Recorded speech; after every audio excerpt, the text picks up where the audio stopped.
আমরা পুলিশ সর্বোচ্চ কঠোর অবস্থানে যাব। আমাদের কথা সরাসরি একটাই কথা, রাউজান সহ চট্টগ্রামে হয় সন্ত্রাসী থাকবে, না হয় পুলিশ থাকবে। পুলিশ বা সন্ত্রাসী একসাথে থাকবে না। আমাদের জনগণের নিরাপত্তা বা নিদ্রা যারা ভঙ্গ করবে, জনগণকে যারা অশান্তিতে রাখবে, তাদেরকে আমরা থাকতে দিব না। হয় তারা থাকবে, না হয় আমরা থাকবো। এটি হচ্ছে আমাদের মূল কথা। রাউজানে যতগুলো হত্যাকাণ্ড ঘটেছে ধরে বলতে পারি, এই যে সর্বশেষ হাকিম হত্যাকাণ্ড ঘটনাস্থল কিন্তু রাউজানে না, কিন্তু আমরা রাউজানের হিসেবে ধরে নিয়েছি। এর বাইরে আমরা 7টি হচ্ছে আধিপত্য বিস্তার সংক্রান্ত হত্যাকাণ্ড, বাকি 9টি যে হত্যাকাণ্ড ঘটেছে এইটা সহ ধরেছি। বাকি 9টি হত্যাকাণ্ডের মধ্যে রয়েছে গরু চুরি করতে গিয়ে মৃত্যু, পরকীয়ার কারণে মৃত্যু, পানিতে ডুবে মৃত্যু, মদ পান করে পানিতে পড়ে মৃত্যু এবং পারিবারিক দ্বন্দ্ব রয়েছে। তো এর মধ্যে আধিপত্য বিস্তারে রয়েছে 7টি।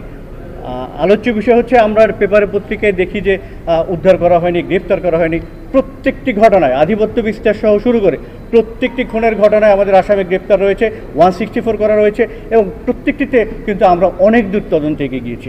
আমরা আপনাদের কাছে আশা করব এই বিষয়গুলোকেও আপনারা যাতে জনসম্মুখে প্রচার করেন, যেটা মানুষের জন্য একটা আস্থার জায়গা হবে, মানুষের জন্য একটা ভরসার জায়গা হবে। ব্যবহৃত অস্ত্রগুলো কিভাবে অস্ত্র ব্যবহৃত হয়েছে, কিভাবে পরিকল্পনা করা হয়েছে, কে কোথায় থেকে এই হত্যাকাণ্ডে অংশগ্রহণ করেছে, সব বিষয়গুলো আমরা জানতে পারি। অস্ত্রগুলো কার কাছে ছিল এইটা জানতে গিয়ে আমরা সাকলাইন নামক একজনের সম্পৃক্ততার কথা জানি। সাকলাইনকে গ্রেপ্তার করা হয় এবং তার এক সহযোগী জিয়াকেও গ্রেপ্তার করা হয়। তাদের মাধ্যমে আমরা জানতে পারি কোথায় অস্ত্রগুলো লুকিয়ে রাখা হয়েছিল। তাদেরকে আমরা কোর্ট থেকে রিমান্ডে এনে তাদের কাছ থেকে আমরা তথ্যগুলো সংগ্রহ করি এবং এরই ভিত্তিতে আমরা নোয়াপাড়ার চৌধুরীপাড়ায় একটি বাড়িতে অভিযান করে, চৌধুরীরহাট একটি বাড়িতে অভিযান করে আমরা গতকাল সর্বপ্রথম 4টি বিদেশি পিস্তল, একটি রিভলভার এবং প্রচুর সংখ্যক গোলা বারুদ প্রথমেই আমরা রিকভারি করতে সক্ষম হই।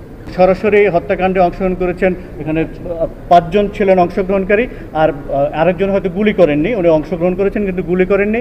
আরেকজন ব্রিজের ওপারে থেকে সার্বক্ষণিক কথা বলেছেন এবং হাকিম সাহেবের গাড়ি অনুসরণ করে মোটরসাইকেলে 2 জন এসেছিল পিছন থেকে, তারাও তথ্য দিয়েছে।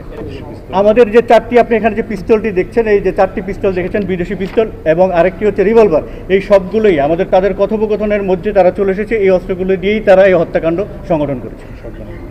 এবং এর বাইরে আমাদের 2টো শটগান ছিল, এই শটগানগুলো তাদের কাছে ছিল। আর একটা মজার বিষয় হচ্ছে এই গানগুলো সবসময় লোডেড থাকতো।